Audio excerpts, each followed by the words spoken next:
Mwajuma. We Mwajuma. Kina kiburi hiki.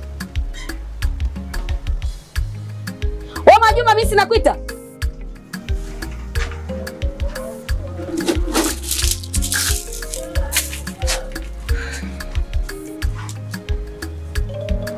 Yaani muda wote mimi naita upo ndani umelala, si ndio?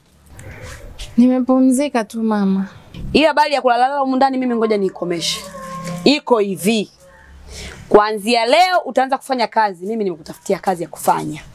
Kazi gani hiyo mama? Swali zuri. Wala hata usipate shida kwa sababu kazi yenyewe sio nyepesi wala sio nzito. Na uzuri wake hiyo kazi utaifanyia hapa hapa ndani.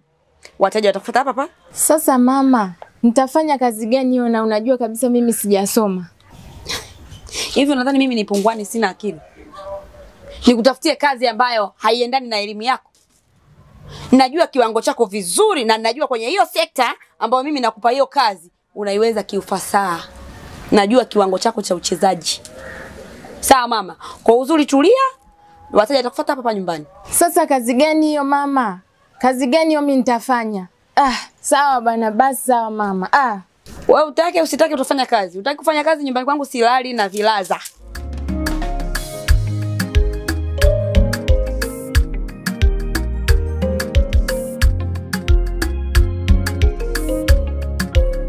Kwa hiyo shangazi, mimi ndo nimekuja hapa. Yaani wewe amini nimetoka mbali. Kutoka Vikindu mpaka hapa Kinzudi. Nimetumia usafiri mwingi sana, lakini nikaona niheshimu wito wako.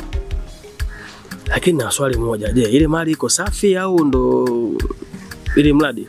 Baba, mali ni safi na mali imeshaiva. Yaani kama nyanya ishatoka shambani, sasa ni kuikatakata kuungia. Wewe tu baba. Kwa unataka kuniambia hakuna hata mtu mmoja aliyegusa hiyo? Hakuna. Hajaguswa, mtoto mbichi. Wacha. Hajaguswa kabisa, ndio maana nikataka wewe uwe wa kwanza kugusa. Si unaelewa baba? Ni kiasi gani ambacho mimi nakukubali. Afu mimi ni kama mganga. Si unajua waganga wa ukweli, anakupa tiba unakuja kulipia baadaye. Sio waongo wale waongo wanatanguliza hela mbele. Kwa mimi sasa hivi ni mganga wako. Kapate tiba uje utoe mafao. Sasa shangazi, vipi utamu wake, ni halua au ni tende? Yaani unaniuliza utamu wa mtoto wangu mimi? Utamu? Mimi utamu unaujuaje utamu wake mimi? Unanidharau? Basi shangazi, usikasirike, usiko gaidi bure. Mambo yasiwe mengi shangazi. Mimi nimekuja hapa kwa lengo la kuburudika. Sio kwa lengo la kuamsha vita na kujua muziki wako. Mtaa mzima anakufahamu. Kupiga migambo watatu mtu mmoja sio mchezo, afu mwanamke. Asa sikia. Agiza soda hapo, mimi nakuja kulipa nikitoka ndani. Huyu. Mimi tena utamu tena. He.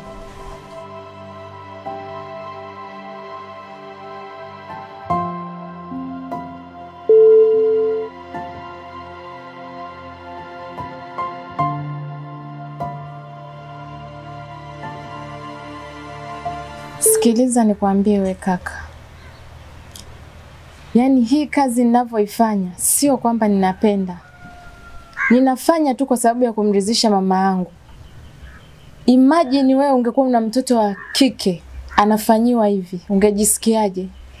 Hata vile ninavyolia sio kwamba nina furaha, nina uchungu sana moyoni. Sasa wewe unanilalamikia mimi. Mimi ni mzazi wako. Mimi natafuta pesa yangu kwa ajili ya kutumia. Na watu kama nyinyi sisi ndio tunawahitaji. Mimi siwezi kukuonea huruma yoyote. Mimi natumia pesa yangu. Sawa? Natafuta kwa jasho na lazima niitumie. Sawa kaka. Nashukuru sana kwa maneno yako unayonitamkia leo. Lakini siku likija kutokea kama la kwangu, ndio utajua uchungu. Lakini usije ukajutia. Asante sana.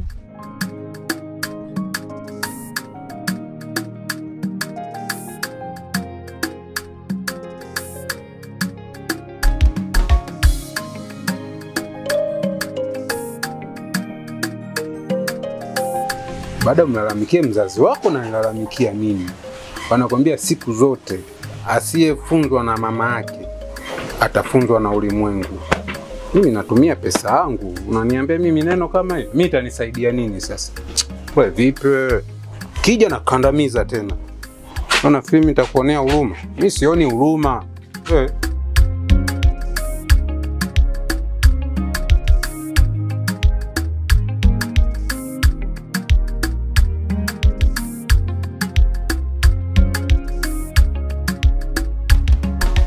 Nimekuita hapa, nina jambo nahitaji kukuambia. Yaani pale nyumbani sasa hivi imefika hatua mbaya sana. Imefika hatua mama ananiuza, ananifanya kama bidhaa. Sijakuelewa. Hebu nyosha vizuri nikuelewe vizuri. Imefika hatua mama ananiletea kila aina ya mwanaume pale nyumbani. Sasa mimi kulala na kila mwanaume, leo nalala na huyu, kesho nalala na huyu, sitaweza. Siipendi hiyo tabia. Ndio maana nimekuita hapa unishauri kwamba nifanye nini, ili jambo linaniumiza sana ndani ya moyo wangu. Cha kwanza, pole sana kwa changamoto ulizopitia. Pole sana. La pili, kumbuka kwamba moyo wenye chuki na maumivu ndio moyo huo wenye amani na uvumilivu. Kuna wakati wazazi wanapotea kutokana na ugumu wa maisha. Na huu ugumu tunafanya wazazi waingie kwenye masuala mazito hata kwa uza wasichana wao. Lakini si wao. Ni kuchanganyikiwa kimaisha. Lakini kuchanganyikiwa kwa kimaisha hakufanyi wewe kuharibu hatima ya maisha yako. Kwa kuwa hata wewe una malengo yako. Una mambo yako ambayo yatakufanya wewe ufanikiwe katika maisha yako. Mimi nitakusaidia. Nitakuchukua ukaishi kule na mke wangu. Nadhani ndio umenielewa. Ila naendapo mama yako atakufuatilia kwa lengo la kufanya kazi ile ile, basi hatua nitachukua dhidi yake. Aidha kupeleka kesi hii polisi au kupeleka ngazi za juu zaidi. Cha kufanya, kakusanya vilago vyako.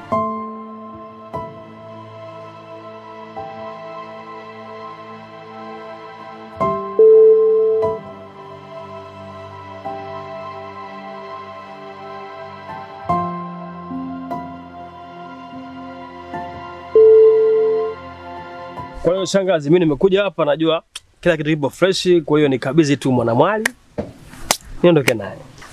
Baba wewe kuwa na amani. Yaani usijali. Yaani ulikuwa unasubiriwa wewe tu. Yuko tayari anakusubiri wewe baba. Mimi ndo maana nakukubali. Na ndo maana nikaklia mali mapema kabisa. Yaani hapo limeisha. Ngoja nikamchukue baba. Yaani siamini kama anachukua goma leo. Mimi sasa hivi ni mume wa mtu. Kwanza nikimchukua tu picha inaanza. Wiki moja tu mimba, wiki ya pili anazaa. Oh, sio. Baba. Shangazi. Yaani vitu vimeharibika baba. Mayai au nini? Vipi tena? Mayai vitu huwa yanaharibika siku zote. Ametoroka. Shangazi. Kivipi yani? Mimi sijui hata imekuwaje mpaka ametoroka. Na kila kitu nilikuwa nimekiseti vizuri babangu. Hivi kwa mfano kama wewe ungekuwa ni mimi, umetoa mahali kabisa, afu unasema mwanamwali ametoroka, unajisikiaje? Kweli ningejisikia vibaya, lakini kwa sababu ndio imetokea hakuna namna. Sasa sikiza shangazi, nikwambie kitu kimoja. Mchezo unanichezea. Huwezi kufanya hivyo. Baba, sasa kwa nini kuchezea michezo? Mimi nakwambia ukweli, na hela yote ametoka nayo. Ingekuwepo hela ningekurudishia. Ametoroka nayo baba. Sasa sikiliza nikwambie, mimi oga sirumiwaji. Kwa taarifa yako CV yangu mimi nimesha kumbaka mganga.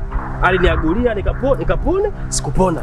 Nikaenda nikambaka mganga, nikabaka mpaka majini. Hela yangu unarudisha wewe. Baba, uko wapi? Ndani kule. Baba, utaniambia. Ndani.